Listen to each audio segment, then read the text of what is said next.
চুঁচুড়া বিধানসভার অন্তর্গত কোদালিয়া ১ নম্বর গ্রাম পঞ্চায়েতের সুকান্তনগর এলাকায় বাসিন্দাদের কিন্তু দুর্ভোগের শেষ নেই। এখানকার মানুষের যেটা মূল অভিযোগ যে এখানে সারা বছর কিন্তু জল জমে থাকে। এছাড়াও যেটা মজার বিষয়, মানুষের অভিযোগ যে এখানে ড্রেনে নাকি জোয়ার ভাটার জল খেলে, আর সেই জল যন্ত্রণা সারা বছরই ভোগ করতে হয় সাধারণ মানুষকে। মানুষের আরও অভিযোগ যে স্থানীয় পঞ্চায়েত থেকে শুরু করে স্থানীয় বিধায়ক প্রত্যেককে জানিয়েও কোনো কিন্তু লাভ হয়নি। তাদের এই নরক যন্ত্রণা ভোগ করেই জীবনযাপন করতে হয়। যদিও এই অভিযোগ কিন্তু সরাসরি অস্বীকার করেছে বিধায়ক অসিত মজুমদার।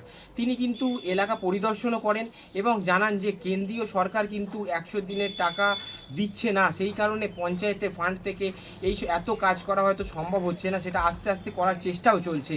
এবং কিন্তু আর বিধায়ক এই অভিযোগও করেন যে যারা এই সমস্ত অভিযোগ করছে তারা হয়তো সাধারণ মানুষ না, বিজেপির তরফ থেকে এরকম অভিযোগ করা হতে পারে। কিন্তু এলাকাতে কিন্তু দেখা যায় জল যন্ত্রণার ছবি কিন্তু পরিষ্কার। সাধারণ মানুষরা কিন্তু এইবার সরাসরি হুঁশিয়ারি দিয়েছেন যে বিধানসভা ভোট কিন্তু আর বেশি দূরে নয়, খুব দ্রুতই হয়তো এবার নেতারা এলাকাতে আসবেন ভোট চাইতে। পুরো জলে না ভরা থাকে, জল আসলে কলে জল আসলে জলে ভরে থাকে রাস্তাটা। বাচ্চারা এখান থেকে স্কুলে যায়, আমাদের সামনে স্কুল, আশা করি ঢুকেছেন আপনারা এখান থেকে, সামনে স্কুল, এখানে জল মারি মারি স্কুলে যায়। প্রথমত আমাদের পঞ্চায়েতকে আমরা জানিয়েছি, পাড়া সদস্য জানিয়েছি, উনি কোনো রকম কোনো কেয়ার আমাদের করেনি। ওখান থেকে প্রধানকে জানানো হয়েছে, প্রধানও কোনো কেয়ার করেনি। এমএলএ কাছে অব্দি পর্যন্ত যাওয়া হয়েছে, উনি কোনো রকম কোনো গ্রাহ্য করেনি।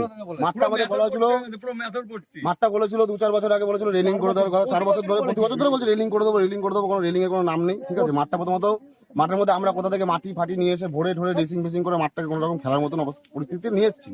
আচ্ছা, আর একটা কথা, প্রত্যেক 15 আগস্টে আমাদের মাঠে টুর্নামেন্ট হয়, বড় করে টুর্নামেন্ট হয়, আগেও হতো। তো এই বছরে মাঠের অবস্থা বা ড্রেনগুলোর অবস্থা এতটা খারাপ ছিল যে মাঠে জল ঢুকে মাঠের অবস্থা এতটা খারাপ ছিল, এবার 15 আগস্টে কোনো খেলাধুলার কোনো উদ্যোগই হয়নি বা খেলাধুলা হয়নি আমাদের মাঠে, পতাকা পর্যন্ত তোলা হয়নি আমাদের মাঠে।